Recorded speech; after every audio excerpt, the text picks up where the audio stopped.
voicemails. I was in the middle of making fudge, or I would have answered sooner. I winced at my own rambling message. As the boss, I was never supposed to make excuses or apologize. I'm headed to the warehouse. Call me if you're no longer there. Otherwise, I'm coming down to see what I can do to help. I hung up my phone. There was a third message, but I assumed that it was from Rodney Rivers as well. He sounded insistent. I didn't take the time to listen any further. Instead, I stripped out of my chef's jacket, which was stiff from sugar and candy ingredients that tended to float in the air whenever I was inventing something new. The lobby door to the McMurphy was open to let in the soft, fresh lake air, which blew the summer white linen curtains softly. I called to my reservation manager.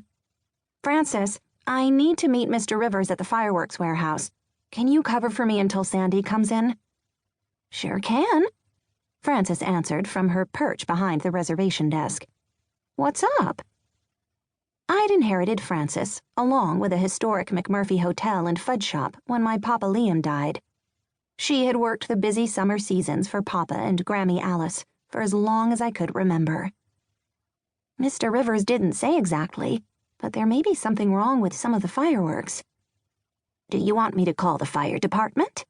Francis looked at me over the top of her dark purple reading glasses. It was hard to tell she was in her 70s. She kept her brunette hair immaculate, and her skin glowed in a way I hoped mine would at her age.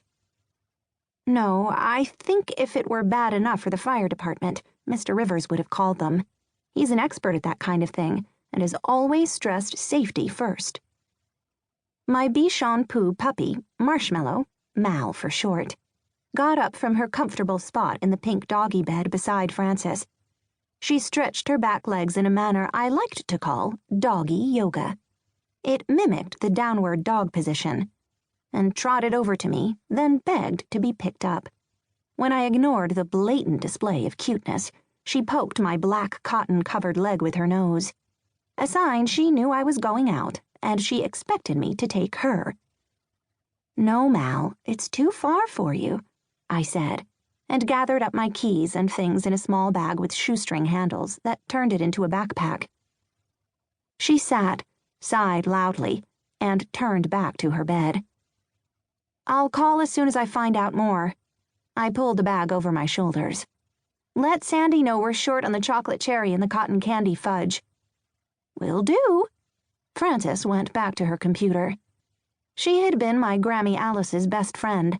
She'd worked summers for my grandparents for something fun to do and to make a little extra money.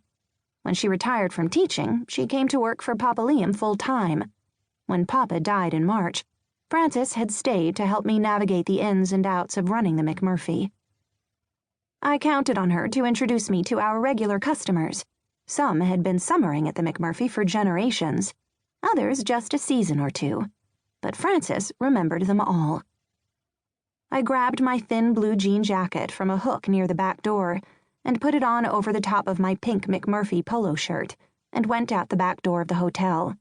Part of the appeal of Mackinac Island, besides the world-famous fudge and the grand Victorian painted lady summer cottages, was the fact that motorized vehicles, with the exception of the ambulance and fire truck, were not allowed on the island. That meant there were only 3 modes of transportation: horse-drawn carriage, bicycle, and on foot. Since the fireworks were stored in a cinder block warehouse near the airport, I decided to bike it and unchained my bicycle from the stand in the back alley. 2 miles on foot might make my current tardiness even worse. I threw my blue ked-covered right foot over the bike and took off, thankful for the black slacks that were part of my standard uniform. It really was a lovely day. I was continually amazed at the laid-back beauty of the island and the large state park in the center that offered good hiking, beautiful views, and fresh air to anyone who'd had enough of the hustle and bustle of the fort and shops of Main Street. I watched the Grand Hotel's Cessna 421C charter plane land as I drew close to the airport. The airport warehouse had been built to store supplies flown in during the winter months when the ferries quit running. We picked it for the fireworks storage because it was cinder block and away from the crowds. A handful of tourists stepped out.